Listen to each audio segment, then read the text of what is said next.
देखिए, तो हमारा जो खाना होता है, जो हम फूड खाते हैं, वो कितनी ही सारी चीज़ों से मिलकर बना होता है। ठीक है, जैसे हमने एक इंग्रेडिएंट डिस्कस किया था कि जो जो चीज़ें हम अपने खाने में डालते हैं वो क्या होती है, इंग्रेडिएंट होती है, जिससे हमारा एक पूरा प्रॉपर डिश बन जाता है। तो इंग्रेडिएंट ही कंपोनेंट है, आप ऐसे समझ सकते हो। और जो मेजर न्यूट्रिएंट मैंने यहाँ लिखा है, इसका मतलब क्या है?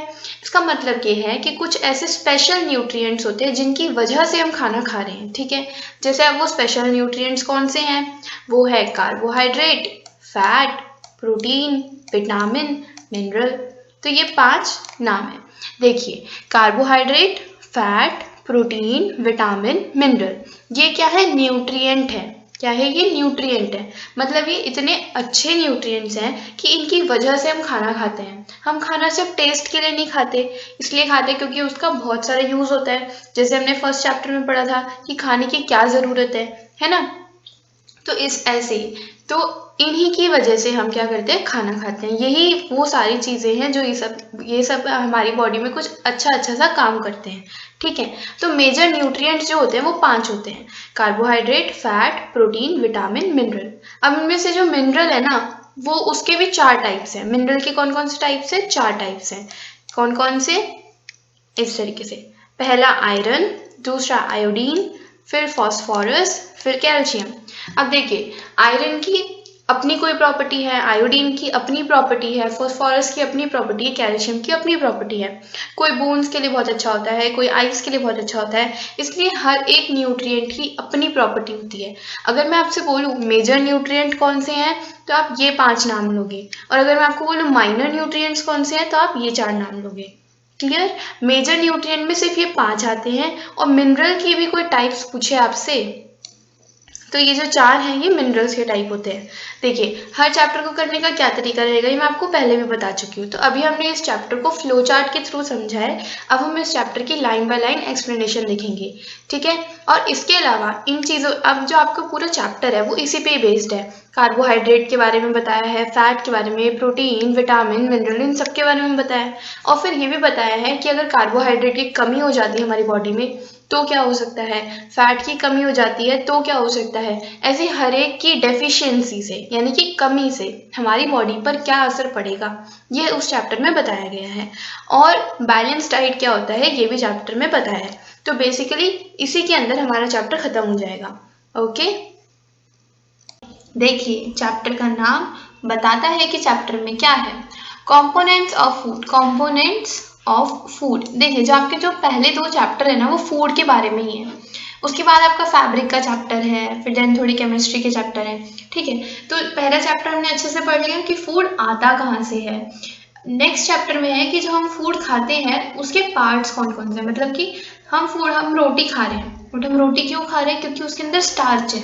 ये स्टार्च क्या होता है हमें इस चैप्टर में बेसिकली सारी चीजें ये पता चल जाएंगी। मैं सिर्फ एक एग्जाम्पल आपको दे रही थी। तो कंपोनेंट्स ऑफ फूड का क्या मतलब है कि खाने के अंदर जो तत्व होते हैं, जैसे मैंने आपको फ्लो चार्ट में बताया कि हमारे खाने के अंदर कार्बोहाइड्रेट हो सकता है, फैट हो सकता है, प्रोटीन हो सकता है, विटामिन हो सकता है, मिनरल हो सकता है, और मिनरल के लिए भी और टाइप होते हैं, मिनरल के भी और टाइप होते हैं। इसी तरीके से उनको हम बोलते हैं कंपोनेंट्स। वो क्या है? हमारे खाने के कंपोनेंट्स हैं।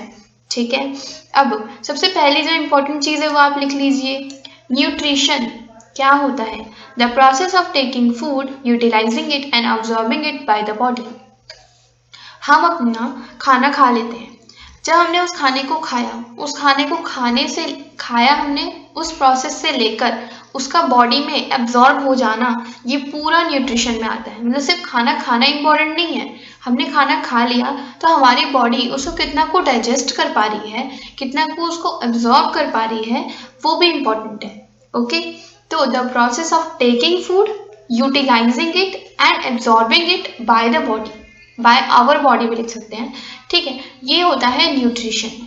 अब काफ़ी बच्चे इसमें कंफ्यूजन क्रिएट करते हैं, मुझे नहीं पता क्यों। न्यूट्रिशन एक प्रोसेस है, न्यूट्रिएंट एक सामान समझ सकते हो आप। ठीक है, न्यूट्रिशन एक प्रोसेस है और न्यूट्रिएंट आप एक सामान की तरह से समझ सकते हैं। न्यूट्रिशन हमने समझ लिया एक प्रोसेस है, taking food, utilising it and absorbing it by the body.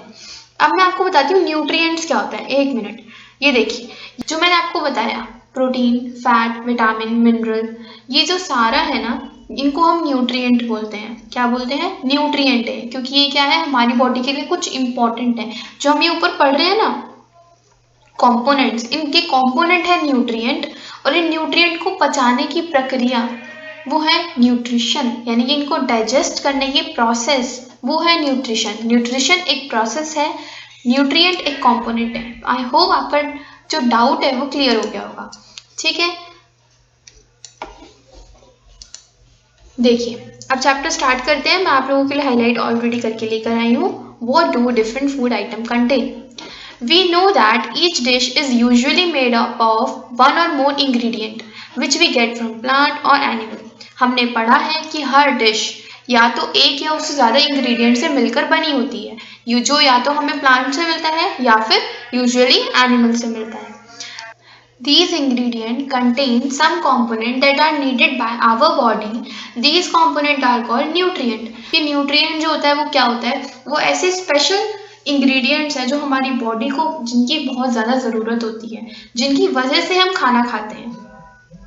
Okay, the major nutrient in our body are named carbohydrate, protein, fat, vitamin and mineral. मैं आपको बता चुकी हूँ कि मेजर न्यूट्रिएंट जो हमारे खाने में होते हैं वो कौन से होते हैं? Carbohydrate, fat, protein, vitamin, mineral. In addition, food contain dietary fiber and water which are also needed by our body. इनके अलावा हमारे खाने में डाइटरी फाइबर्स होते हैं। अब नाम याद कर लो इनका, डाइटरी फाइबर्स, और क्या होता है? पानी होता है, वाटर होता है, जिसकी हमारी बॉडी को ज़रूरत होती है। हमारी बॉडी में ना, मतलब हम जो भी काम कर रहे हैं उसकी हमें ज़रूरत ही है। हम कोई ऐसा फालतू का काम नहीं करते। मतलब अगर हम खाना खा रहे हैं तो वो सिर्फ टेस्ट के लिए नहीं खा रहे, क्योंकि हमें उसकी नीड है, हम इसलिए उस खाने को खा रहे हैं। ठीक है, तो इसलिए अगर हम कार्बोहाइड्रेट खा रहे हैं तो उसकी अलग ज़रूरत है, प्रोटीन खा रहे हैं उसकी अलग ज़रूरत है, फैट की अलग ज़रूरत है, विटामिन की अलग ज़रूरत है, मिनरल की अलग ज़रूरत है। ठीक है, तो इनकी क्या ज़रूरत होती है, कौन हमें क्या देता है, ये सब हम आगे पढ़ने वाले हैं। ठीक है, अभी आप इनके नेम्स याद करो और ये समझो कि ये न्यूट्रिएंट होते हैं और इनकी प्रोसेस न्यूट्रिशन होती है। चलिए आगे, the test for presence of carbohydrate, protein and fat. ये आपका लेबोरेटरी का टेस्ट है। देखिए मैं आपको बताती हूँ, हम ना यहाँ से एक बार ये पढ़ लेते हैं, ये हाईलाइट आप कर रहे हैं साथ साथ। The main carbohydrate found in our body are in the form of starch और शुगर। जो मेन हमारी बॉडी में कार्बोहाइड्रेट होते हैं वो कौन सी फॉर्म में होते हैं? या तो वो हमें स्टार्च की फॉर्म में मिलते हैं या शुगर की फॉर्म में मिलते हैं। इनको आप एज इट इज ऐसे लर्न कर सकते हो कि अगर कहीं पे स्टार्च लिखा है तो मैं उसको क्या समझूंगी? मैं उसको कार्बोहाइड्रेट समझूंगी। कहीं पे शुगर लिखा है तो क्या समझूंगी? कार्बोहाइड्रेट समझूंगी। Got it?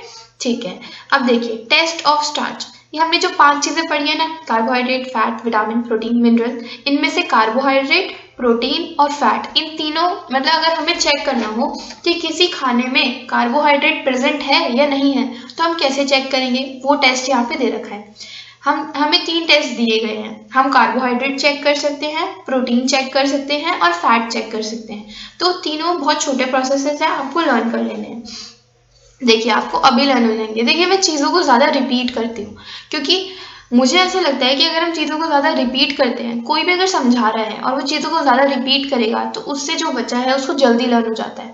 अभी तक आपको carbohydrate, fat, protein, vitamin, mineral ये अच्छे से लर्न हो गए होंगे, आपको खुद से एफर्ट्स करने की कम ज़रूरत पड़ेगी। तो इसलिए मैं चीज़ों को ज़्यादा रिपीट करती हूँ। तो देखिए टेस्ट फॉर स्टार्च। स्टार्च से आप क्या समझेंगे? कार्बोहाइड्रेट। यहाँ पे शुगर लिखा होता है तो भी आप क्या समझते हैं? कार्बोहाइड्रेट। ये दोनों ही चीज़ें कार्बोहाइड्रेट को रिप्रेजेंट करती हैं। टेस्ट फॉर स्टार्च, अगर हमें चेक करना है कि किसी खाने में, किसी भी फूड आइटम में स्टार्च है या नहीं है, कार्बोहाइड्रेट है या नहीं है, तो हम कैसे चेक करेंगे? Take a small quantity of a food item. जो मैंने हाईलाइट किया, जितना पोर्शन आप उतना पोर्शन हाईलाइट कीजिए। ठीक है, एक हमने छोटा सा पीस ले लेना है उस खाने का। उसमें क्या करना है, हमने तो 2 से 3 ड्रॉप डाइल्यूट आयोडीन सॉल्यूशन की डालनी है। डाल दिया हमने और हमें 2 मिनट वेट करना है। क्या वो खाना, क्या वो फूड आइटम जो हमने लिया था उसका कलर ब्लू ब्लैक हो गया, मतलब हल्का सा ब्लैकिश ब्लूइश कलर हो गया उसका? अगर हाँ तो इसका मतलब हमारे खाने में स्टार्च था।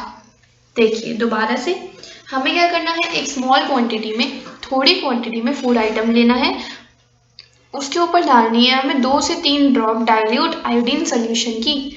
डाइल्यूट आयोडीन सोल्यूशन की फिर हमें क्या चेक करना है 2 मिनट बाद कि क्या उस फूड आइटम का कलर ब्लू ब्लैक हो गया है। अगर ब्लू ब्लैक हो जाता है तो इसका मतलब आपके खाने में कार्बोहाइड्रेट है। ये हमने स्टार्च या कार्बोहाइड्रेट का टेस्ट कर लिया। इसी तरीके से हम आगे चलते हैं, या आप हाईलाइट कर लीजिए पूरा। Test of protein. प्रोटीन का इस तरीके से हम कैसे टेस्ट करेंगे, छोटी सी क्वांटिटी फिर से ले लेनी है आपको फूड आइटम की, जिसका भी आपको चेक करना चाहते हैं आप उसका पेस्ट बना लीजिए या पाउडर बना लीजिए। पाउडर है तो उसमें थोड़ा सा पानी डाल के पेस्ट बना लेना है आपको। फिर क्या करना है, add 2 drop of solution of copper sulphate. इसमें 2 चीजें डलेंगी, उसमें हमने 1 चीज डाली थी, इसमें 2 डलेंगी। एक तो कॉपर सल्फेट और दूसरा कास्टिक सोडा। 2 चीजें हमने डाली, कितनी, 2 ड्रॉप डाली कॉपर सल्फेट की और 10 ड्रॉप डाली कास्टिक सोडा की। देन हमने क्या चेक करना है 2 मिनट बाद कि क्या उसका कलर वायलेट कलर का हो गया। अगर वायलेट कलर का हो जाता है इसका मतलब आपके खाने में प्रोटीन प्रेजेंट है। अगेन आपको थोड़ी सी क्वांटिटी ले लेनी है, उसको पेस्ट बना लेना है। अगर पाउडर की फॉर्म में है तो पानी डाल के उसका पेस्ट बना लीजिए। पेस्ट बनाने के बाद आपको 2 चीज़ें ऐड करनी है।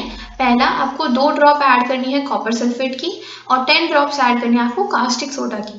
फिर आपको 2 मिनट बाद चेक करना है क्या उसका कलर वायलेट हो गया। अगर उसका कलर अगर वायलेट हो गया है इसका मतलब उस खाने में प्रोटीन प्रेजेंट है। ठीक है, इसी तरीके से हमें दी गई है, फैट की भी दी गई है। ये रहा, फैट का कैसे टेस्ट करना है हमें, फिर से स्मॉल क्वांटिटी ले लेनी है, जैसे आप घर में भी कर सकते हैं इसको। आप वो ले लीजिए, मूंगफली ले लीजिए। ठीक है, 1 मूंगफली का दाना ले लिया आपने या 2 ले लिए, तो उसको आपको क्या करना है, पेपर रखना है, उसके अंदर मूंगफली रखनी है और पेपर को फोल्ड कर देना है। ठीक है, अब वो पेपर के अंदर मूंगफली आ गई, अब आपको क्या करना है, उसको अच्छे से क्रश कर देना है। क्रश करने के बाद थोड़ी देर बाद जब आप उसको मूंगफली को हटाओगे तो आप देखोगे पेपर पे ऑयल की ड्रॉपलेट्स आ गई हैं, पैच आ गए हैं ऑयल के, जो बताते हैं कि मूंगफली में फैट प्रेजेंट होता है। ऐसे हमें कैसे पता चला, क्योंकि जो फैटी चीज़ें होती हैं उनमें फैट होता है। फैट जो होता है पेपर पे रिलीज हो जाता है, ऑयल जो होता है वो रिलीज हो जाता है, जिससे हमें पता चल जाता है कि उस खाने में फैट प्रेजेंट था। तो वही the oily patch on paper show that the food atom contain fat. Oily patch ने हमें बता दिया कि उस फूड आइटम में क्या था, फैट था। There are other nutrient like vitamin and mineral that are present in food items. हमने ये सारा हाईलाइट कर लिया होगा। होप आज हम यहीं तक पढ़ेंगे, वीडियो को ज़्यादा लंबा करेंगे तो बोर हो जाएगा, तो इसलिए अब हम जो ये नेक्स्ट टॉपिक है यहाँ से इसको नेक्स्ट पार्ट में कवर करेंगे। ये था पार्ट 1, अब स्टे ट्यून्ड, कल इसका पार्ट 2 भी आएगा। अगर आपको मेरी वीडियोस पसंद आती हैं तो please like, share and subscribe my channel, और ऐसे ही सपोर्ट दिखाते रहिए ताकि मैं आप लोगों के लिए जल्दी जल्दी और क्लासेस के लिए भी वीडियो लेकर आऊँ। Thank you.